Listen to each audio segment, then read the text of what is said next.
اعوذ باللہ من الشیطان الرجیم، بسم اللہ الرحمن الرحیم۔ آج ہمارا سورہ لقمان کا آیت نمبر 20 ہے، اور اتنا اللہ تعالیٰ نے ہمیں نرمی سے ایک قسم کی اپنی طرف آواز دی ہے تاکہ ہم اس نعمتوں والی دنیا میں داخل ہو جائیں۔ نعمتوں والی دنیا کون سی ہیں؟ قبر ہے، لیکن اس سے باوجود بھی ہم اس کے منکر ہیں، اور ہم ایسی زندگی گزار رہے ہیں جسے ہمیں کسی چیز کا پتہ ہی نہیں ہے۔ نہ ہمارا کوئی استاد ہے اور نہ کبھی ہم شاگرد بن سکیں، تو خاک ہم پہ قرآن اثر کرے گا، کیونکہ جب ہر چیز کے لیے یونیورسٹیاں ہیں تو یہ تو پھر ضابط حیات ہے، تو اس کے لیے کوئی استاد کی ضرورت نہیں ہے۔ اس لیے تو اتنے بلند مقام کو ہم بھول گئے ہیں جو ہمیں اس کی ضرورت ہے، اور ہم شیطان کے جال میں پھنس گئے ہیں۔ ہمارے رب العالمین فرماتے ہیں آیت نمبر 20 میں، أَلَمْ تَرَوْا أَنَّ اللَّهَ سَخَّرَ لَكُم مَّا فِي السَّمَاوَاتِ وَمَا فِي الْأَرْضِ وَأَسْبَغَ عَلَيْكُمْ نِعَمَهُ ظَاهِرَةً وَبَاطِنَةً وَمِنَ النَّاسِ من يجادل في الله بغیر علم ولا هدى ولا کتاب منیر۔ اور کیا تم دیکھتے نہیں کہ جو کچھ آسمانوں میں ہے اور جو کچھ زمین میں ہے سب اللہ نے تمہارے لیے کام پر لگا دیا ہے۔ اشرف المخلوقات تمہارے لیے، یعنی ایک قسم کا میں نے تم لوگوں کو اس کا بادشاہ بنا دیا، یعنی کائنات کی ہر چیز انسان کی خادم ہے، اور اس نے اپنی تمام ظاہری اور باطنی نعمتیں تم پر پوری کر دیں۔ ظاہری اور باطنی نعمتیں یعنی دیکھو، جن کو ہم حواس خمسہ کے ذریعے معلوم کر سکتے ہیں، یا ان کا تعلق ہماری زندگی معاشیات وغیرہ سے ہے، یہ بھی تو لاتعداد ہے، اور جن سے ہماری اخلاقی تربیت ہوتی ہے۔ باطنی سے مراد نعمتیں ہیں جن سے ہماری اخلاقی تربیت ہوتی ہیں اور روح کا تزکیہ ہوتا ہے، وہی الہی ہے، قرآن پاک ہے، احادیث ہیں۔ پھر کچھ ایسی نعمتیں ہیں جن کا تعلق دونوں سے ہے، مثلا آنکھ سے ہم دیکھتے ہیں، اور آنکھ اللہ کی بہت بڑی نعمت ہے۔ قوت باصرہ کا علم اس سے علیحدہ چیز ہے۔ اسی طرح انسان کی قوت سمع، قوت ہاضمہ اور قوت دافعہ وغیرہ بے شمار قوتیں انسان کے جسم کے اندر کام کر رہی ہیں۔ اگر یہ ٹھیک کام کرتی رہیں تو انسان تندرست ہے، اگر ان میں سے کسی ایک میں بھی گڑبڑ ہو جائے تو انسان بیمار ہو جاتا ہے۔ اس لیے کہتے ہیں کہ تندرستی ہزار نعمت ہے۔ یہی وہ قسم کی نعمتیں ہیں جن کے متعلق اللہ نے خود ہی فرمایا ہے کہ اگر تم اللہ کی نعمتیں شمار کرنا چاہو بھی تو کبھی ان کو شمار نہیں کر سکو گے۔ یعنی اللہ انگت نعمتوں کے باوجود کچھ لوگ ایسے نمک حرام ہیں کہ اللہ کے بارے میں بحث کرنے لگتے ہیں، اللہ کی ذات موجود ہے۔ اکثر میوزک پہ بحث کرتے ہیں، میوزک سے یعنی اپنے آپ کو دور رکھنا ذرا مشکل ہے، یا جو یہ نیاز اور یہ جو یعنی ساری بدعتیں، آپ کو پتہ ہے بدعتیں تو بہت ہے، آگے ہم پڑھتے ہیں تو اس پہ ذرا جھگڑتے ہیں کہ نہیں اس طرح، تو یعنی بحث سے کرنے لگتے ہیں۔ نمک حرام ہے، یعنی ان انگت نعمتوں کے باوجود جو اللہ تعالیٰ نے ان پہ صحیح، یعنی ہر چیز کا ادھر قیمت ہے، ہم پیسے اللہ تعالیٰ بغیر پیسوں کا ہمیں جو کچھ دیا ہے، لیکن پھر بھی ہم ایسے اللہ کو نہ پہچان سکیں۔ اللہ کی ذات موجود ہے بھی یا نہیں، یا اس کی صفات اور قدرتوں پر ہمارا ایک جھگڑا ہے۔ ابھی اللہ تعالیٰ فرماتے ہیں وَإِذَا قِيلَ لَهُمُ اتَّبِعُوا مَا أَنزَلَ اللَّهُ قَالُوا بَلْ نَتَّبِعُ مَا وَجَدْنَا عَلَيْهِ آبَاءَنَا أَوَلَوْ كَانَ الشَّيْطَانُ يَدْعُوهُمْ إِلَى الْعَذَابِ الصَّغِيرِ۔ جو اللہ کے بارے میں جھگڑا کرتا ہے جبکہ اس کے پاس نہ علم ہے، نہ ہدایت ہے، نہ کوئی روشنی ہے، دکھانے والی کتاب ہے،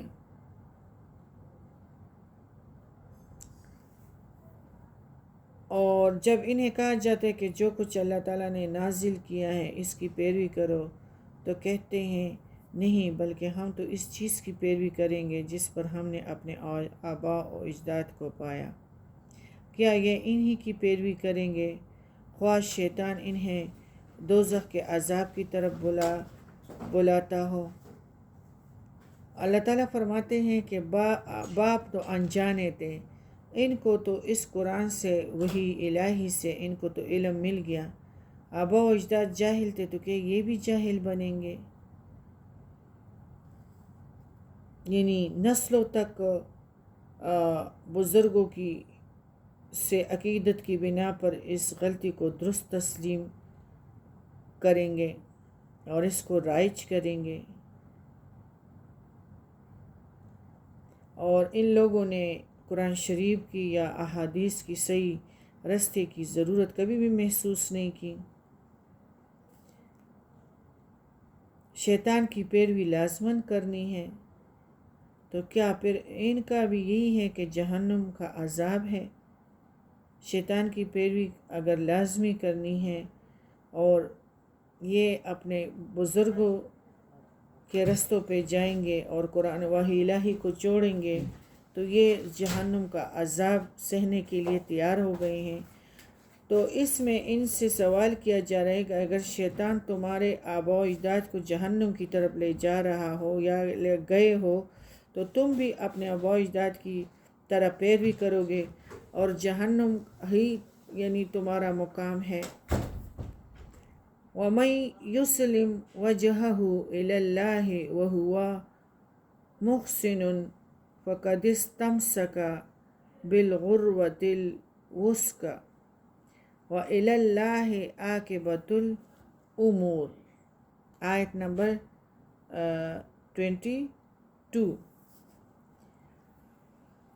اللہ تعالیٰ کی مضبوط رسی کو اللہ تعالیٰ نے خود ہی بیان کر دی، یعنی جو شخص اللہ کے احکام کے سامنے، اسی قرآن کے سامنے سر تسلیم خم کر دے اور پھر اس کے احکام کے مطابق نیک اعمال بجا لائے، اس میں ساری شریعت آ گئی، اور اس شریعت پر عمل پیرا ہونا ہی ایسی مضبوط کڑی کو تھامنا ہے جو اپنی مضبوطی کی وجہ سے ٹوٹنے والا نہیں ہے۔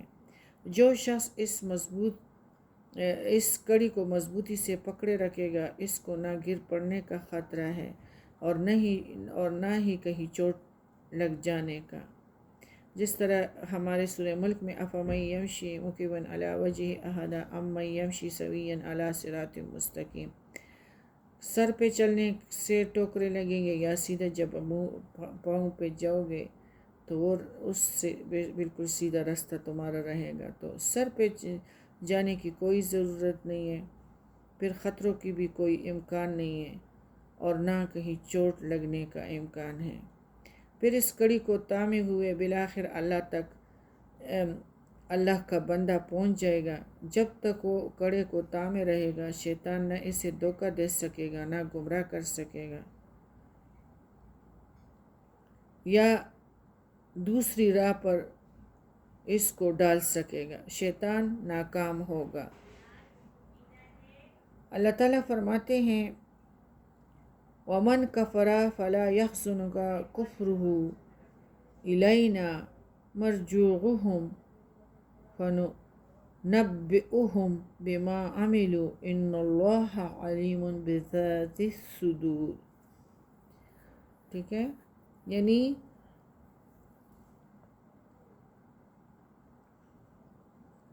اور جس نے کفر کیا تو اس کا کفر آپ صلی اللہ کو غمزدہ نہ کرے، انہیں ہماری طرف ہی آنا ہے، پھر ہم انہیں بتا دیں گے جو کچھ وہ کرتے رہیں۔ اللہ تو یقیناً دلوں کے راز تک جانتا ہے۔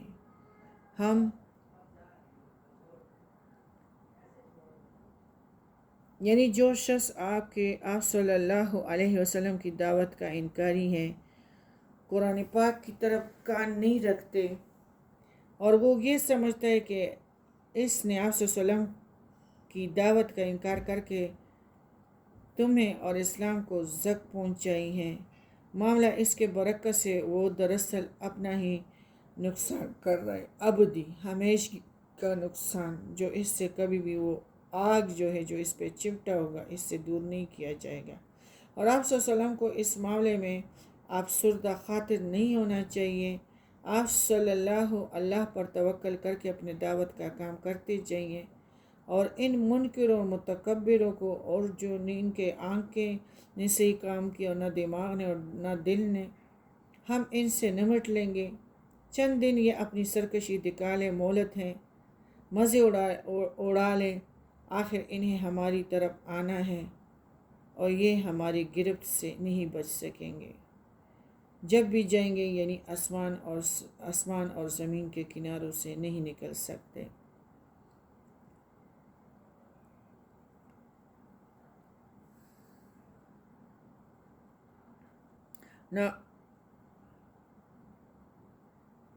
نمتعوہم قلیلا ثم نضطرہم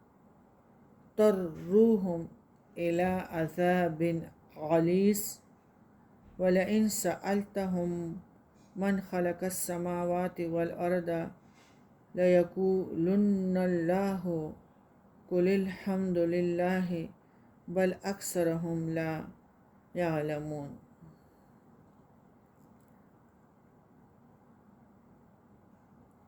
ہم انہیں تھوڑی مدت مزے کر لینے کا موقع دے رہے ہیں، پھر انہیں بے بس کر کے سخت عذاب کی طرف کھینچ لائیں گے۔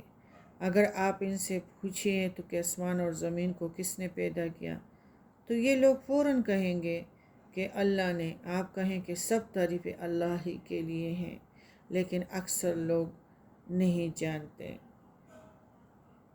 الحمدللہ جب یہ فریق مخالف اپنے ہی اعتراف میں پھنس جائیں گے، اللہ کی تعریف اس بات پر ہے کہ انہوں نے تو یہ خود ہی تسلیم کر لیا کہ آسمان اور زمینوں یعنی کل کائنات کا خالق اللہ ہے۔ اب ان کے اس اعتراض کا جو لازمی نتیجہ نکلتا ہے، اس سے یہ لوگ بے خبر رہے یا بے خبر رہنا چاہ رہے تھے اور ایسی باتیں کر جاتے ہیں کہ ان کے اس اعتراف کو ضد ہے۔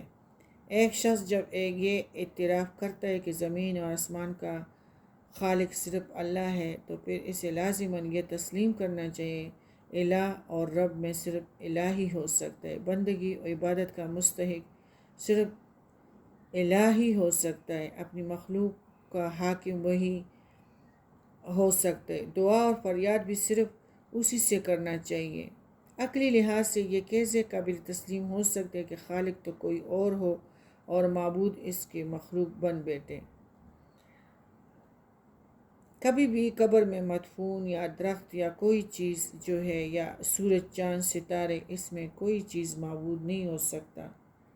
یعنی خالق تو کوئی اور ہو اور معبود اس کی مخلوق بن جائے یا اللہ اس کی مخلوق بن جائے، یہ کبھی ہو سکتا ہے؟ ایسے اندھے ہیں، گول بال کی آنکھیں بھی ہیں، دماغ بھی ہیں، لیکن ان کے دلوں کو اللہ تعالیٰ نے تالے لگا دیے ہیں۔ ایک اللہ سے چاند ستاروں کا مخلوق کس طرح ہو سکتا ہے؟ کسی درخت کا، کسی قبر میں مدفون بندوں کا مخلوق رب کس طرح بن سکتا ہے؟ اور جو شخص اللہ کو خالق تسلیم کرنے کے بعد دوسروں کو معبود سمجھتا ہے اور اپنی حاجت روائی اور مشکل کشائی کے لیے دوسروں کو پکارتا ہے، اسے اپنی عقل کا ماتم کرنا چاہیے۔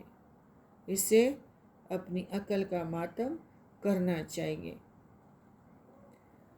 للہ ما فی السماوات والارض ان اللہ هو الغنی الحمید ولو ان ما فی الارض من شجرۃ اقلام والبحر فَعُدُّوهُ مِن بَعْدِهِ سَوَاءٌ أَبْصُرَ مَا نَفِدَتْ کلمات اللہ ان اللہ عزیز حکیم۔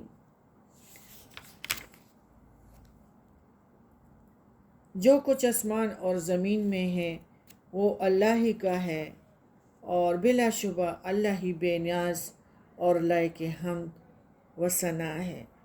زمین میں جتنے بھی درخت ہیں اگر وہ سب کلمے بن جائیں اور سمندر روشنائی بن جائیں، پھر اس کے بعد ساتھ مزید سمندر بھی روشنائی مہیا کرے تو بھی اللہ کی باتیں ختم نہ ہوگی۔ بلا شبہ اللہ غالب اور حکمت والا ہے۔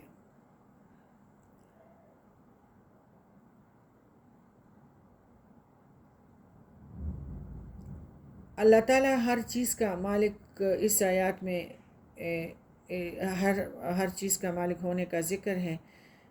آیت نمبر ہمارا جو ہے 26 میں، اللہ کائنات کو پیدا کر کے کہیں علیحدہ نہیں بیٹھا ہے، بلکہ وہ اس کے سر پر ہر آن موجود ہے اللہ تعالیٰ، اور ان چیزوں پر کنٹرول رکھے ہوئے ہیں، اور وہ اس ڈیوٹی سے کبھی تکا نہیں ہے اور ان پر قابض ہے، اور جس طرح ان چیزوں میں چاہے تصرف بھی کر سکتا ہے اور کر رہا ہے، اور اس کی ساری مخلوق اس کی مملوک بھی ہے۔ کسی مخلوق کو اللہ کی اس ملکیت میں سے کسی چیز پر بھی شاہانہ اختیارات حاصل نہیں ہیں، بلکہ اگر اللہ نے کوئی چیز کسی کی ملک میں یعنی کسی کے اختیار میں کر دی ہیں تو وہ اس میں اس حد تک تصرف کر سکتا ہے یا اس سے فائدہ اٹھا سکتا ہے جس حد تک شریعت نے اجازت دے رکھی ہے۔ اللہ کے کلمات سے مراد اور اللہ کی لا تعداد یعنی اللہ کے کلمات یعنی کارنامے، عجائبات، کرشمے اور اس کی خوبی اور ان کے بے شمار پہلو، انسان کے اندر کی دنیا کے عجائبات، بیرونی دنیا کے عجائبات، انسان کے عقل، علم، ان دونوں میں کسی کا احاطہ کرنے سے قاصر ہیں۔ اللہ تعالیٰ کی یہ تخلیق کارنامے ختم نہیں ہو گئے بلکہ ہر آن جاری ہیں، اور اس کی مخلوق میں ہر آن ترقی اور اضافہ ہو رہا ہے۔ ما خلقکم ولا بعثکم الا کنفس واحدۃ ان اللہ سمیع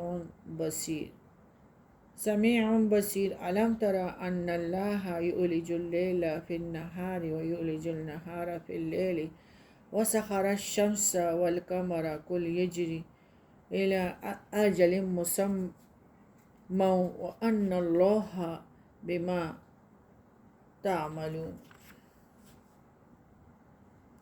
تم سب کو پیدا کرنا اور پھر دوبارہ زندہ کر کے اٹھا دینا اللہ کے لیے ایسا ہے جیسے صرف آنکھ کا چپکنا، بلکہ اس سے بھی کم، ایک نفس کو پیدا کرنا۔ اللہ بلا شبہ سب کچھ سننے والا اور دیکھنے والا ہے۔ کیا تم دیکھتے نہیں کہ اللہ رات کو دن میں اور دن کو رات میں داخل کرتا ہے؟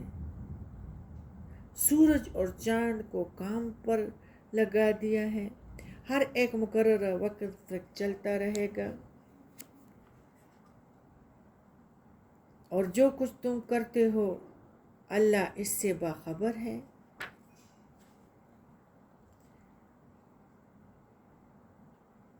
اللہ تعالیٰ کی تخلیق اور کارنامے، اس کی مثال یوں سمجھیں کہ اللہ اربوں انسان پھر اربوں زبانوں کی ترجمانی بیک وقت جس زبان میں اس کو پکارو، ڈچ ہے، بلوچز ہے، بلوچی ہیں، پھر پشتو میں کتنی قسمیں ہیں، پھر پنجابی میں کتنی قسمیں ہیں، بیک وقت ساری اربوں زبانوں میں اربوں انسانوں کی پکار اللہ تعالیٰ سنتا ہے۔ اگر ہم کسی جلسے میں بیٹھے ہوں تو ہم اور کوئی اور بولے تو ہمیں باتوں کی سمجھ نہیں آئے گی، لیکن وہ اس طرح سنتے جس طرح ایک انسان کی دعا سننا، اور اسے دوسروں کی دعا سننے سے غافل یا قاصر نہیں ہے۔ اس کے لیے ایک انسان کی ایک وقت میں دعا سننا اور اربوں انسانوں کی اس وقت میں دعا سننا برابر ہے، بلکہ اس کی مخلوق صرف انسان ہی نہیں، لاکھوں انواع ہے، اربوں خربوں کی تعداد ہے، اور وہ سب کی دعا فریاد کو سنتا ہے، وہ سب کی حالات کو دیکھتا ہے۔ چونٹی کی بھی فریاد اس طرح سنتا ہے جیسے ایک انسان کی، سمندر میں مچھلی کی بھی، شہد کی مکھی کی بھی، جانوروں کی بھی۔ اس لیے تو کہتے ہیں نا کہ جانوروں کا خیال رکھا کرو، کل کائنات کا، پودوں کا، زمین کا۔ پھر معاملہ صرف سننے تک محدود نہیں ہے، بلکہ انہی سارے کمالات کے ساتھ وہ اپنی ساری مخلوق کو دیکھ بھی رہا ہے، ان کی ظاہری اور باطنی حالات سے بھی واقف بھی ہے، انہیں رزق بھی پہنچا رہا ہے اور ان کی جملہ ضروریات بھی پورا کر رہا ہے۔ یہی حال اس کی تخلیق کا بھی ہے، اس کا ایک انسان کو پیدا کرنا بھی ایسے ہی ہے جس سے سب انسانوں کو پیدا کرنا، اور ایک ہی وقت میں لاکھوں انسانوں اور اربوں دوسروں مخلوقوں کو اس وقت میں پیدا کر رہا ہے۔ کسی کے جنازے، قیامت کو مرنے کے بعد دوبارہ بھی انسانوں کو کسی کے جنازے نکلتے ہیں، کوئی پیدا ہوتا ہے، اور ایسے ہی قیامت کے مرنے کے بعد دوبارہ بھی انسانوں کو ایسے ہی بیک وقت اٹھا کر کھڑا کرے گا، اور اس کے لیے ایک انسان کو دوبارہ پیدا کرنا اور سب انسانوں کو دوبارہ پیدا کرنا کوئی مشکل نہیں ہے۔ چاند اور سورج کو، یعنی جب لوگ کہتے ہیں کہ یہ یعنی ان کی پوجا اور عبادت کی جائے، تو اللہ تعالیٰ نے رات اور دن کا ذکر فرمایا ہے 28 میں، سورہ لقمان میں آیت نمبر 28 میں فرمایا، تو ساتھ ہی سورج اور چاند کا بھی ذکر فرمایا۔ سورج کا تعلق دن کے اوقات سے ہے اور چاند کا رات کے اوقات سے، اور یہی دو سیارے ہیں جو اہل زمین کو سب سے زیادہ نمایاں نظر آتے ہیں، اور اکثر ادوار میں ان دونوں کی ہی عبادت کی جاتی رہی ہے، اور ان دونوں کو اللہ نے ایسے کام پر لگا دیا ہے جس سے وہ سرتابی نہیں کر سکتے۔ قابل غور و فکر کی بات یہ ہے کہ اللہ کی جو مخلوق اپنے کام میں اس طرح جگڑی ہوئی ہو، یا کیا وہ معبود ہونے کی اہلیت رکھتی ہیں، جو چیز اپنے اختیار سے نہ ایک لمحہ آگے پیچھے رہ سکتی ہیں اور نہ ایک انچ ادھر ادھر سرک سکتی ہیں، کیا ایسی بے اختیار مخلوق کو معبود سمجھ لینا حماقت نہیں ہے، بے وقوفی نہیں ہے، جاہلیت نہیں ہے، اندھیروں میں نہیں ہے؟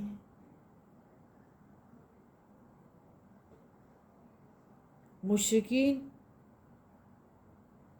یعنی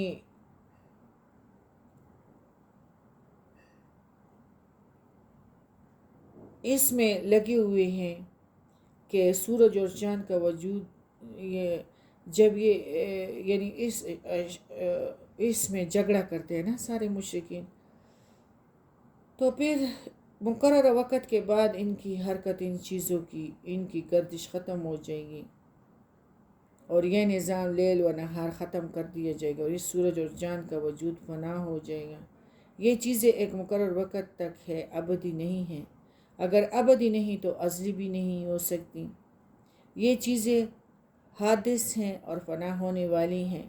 اس آیات میں دوہریوں کا رد بھی موجود ہے، اور اس کائنات کا ازلی ابدی سمجھتے ہیں جو لوگ، اور مشرکوں کا بھی رد ہے جو ان فانی چیزوں کو معبود سمجھ کر بیٹھے ہیں اور اندھیروں میں ہیں۔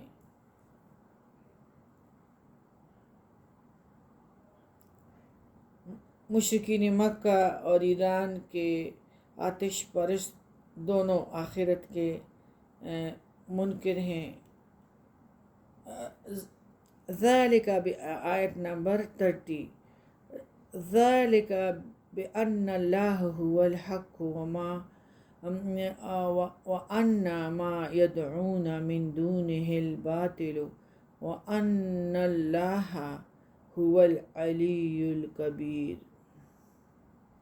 یہ اس لیے کہ اللہ ہی حق ہے، اس کے علاوہ جنہیں وہ پکارتے ہیں سب باطل ہیں، اور اللہ ہی عالی شان اور کبریائی والا ہے۔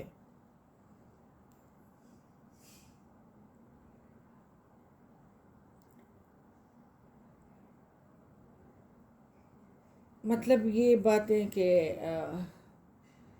کچھ لوگ آتش پرست ہیں تو وہ آخرت کے منکر ہیں، مشرک عقیدہ آخرت کے منکر ہیں، اور مزید ایسے عقیدے شامل ہیں جو عقیدہ آخرت کے اصل مقصد کو فنا کر دیتے ہیں۔ نتیجہ یہ ہوتا ہے کہ یہ سب لوگوں کی طرز زندگی اس دنیا میں یعنی شتر بے مہار کی طرح زندگی گزار رہے ہیں۔ اس لیے اللہ نے ساتھ ہی یہ وعید سنا دی کہ اللہ تمہارے اعمال سے پوری طرح باخبر ہیں اور ان کی تمہیں سزا دینے پر قادر ہیں۔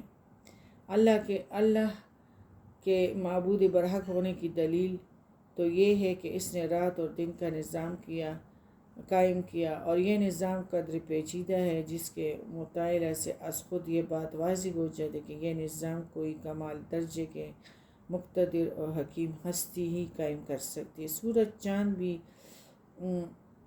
اسی نظام کا ایک حصہ ہے۔ اب سوال یہ ہے کہ اللہ کے سوا جن چیزوں کو لوگوں نے معبود بنا رکھا ہے اور انہیں پکارتے ہیں، انہوں نے کیا بنایا ہے؟ کیا انہیں بھی الوہیت کا مستحق اور حصہ دار بنایا جائے؟ اس جواب کا نفی میں تو اس کا مطلب یہ ہے کہ یہ معبود سراسر باطل ہیں، یعنی کائنات کی ہر چیز سے اس کی شان بھی بلند بڑائی میں بھی کائنات کی ہر چیز سے بڑا ہے، اور ان دونوں صفات کا مجموعہ ثم استوى علی العرش میں پایا جاتا ہے۔ اس میں ایک لطیف اشارہ یہ بھی پایا جاتا ہے کہ اللہ کی ان صفات کے مقابلے میں بندہ میں انتہائی پست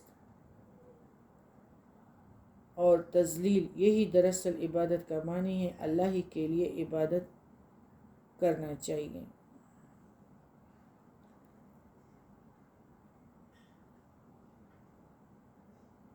اللہ تعالیٰ نے ہمیں اس لیے نہیں بھیجا کہ ہم بس خواہ مخواہ ابو جہل کی طرح بنے، اور جس طرح اس مشرکین مکہ نے اپنی زندگی کفر اور شرک میں ختم کی، اور اب سارے خطروں کو مولے ہوئے ہیں، پلٹ گئے ہیں، مصیبت کی گھڑیاں ان کی شروع ہیں، اور جن کی مصیبت کی گھڑیاں شروع ہیں، ادھر جو ان کی نسلیں اور بیٹے جو زندہ ہیں وہ بھی اپنے آبا و اجداد کے کردار میں جو ہیں گرفتار ہیں، اور قرآن پہ توجہ نہیں دیتے، بے ہوشی میں زندگی گزار رہی ہیں، اور مصیبت کو اپنے سر پہ لینے کے لیے تیار ہیں۔ اور اس طرح آپ دیکھتے ہیں بدعات ہیں، ساری چیزیں ہیں، اور یہی چیزیں ہیں کہ بہت سارے لوگ جو ہیں ان کو اپنے یعنی معبود سمجھتے ہیں، اور اللہ سے انکار اور اللہ کے اقرار کے درمیان کی سطح پر یہ لوگ آ جاتے ہیں،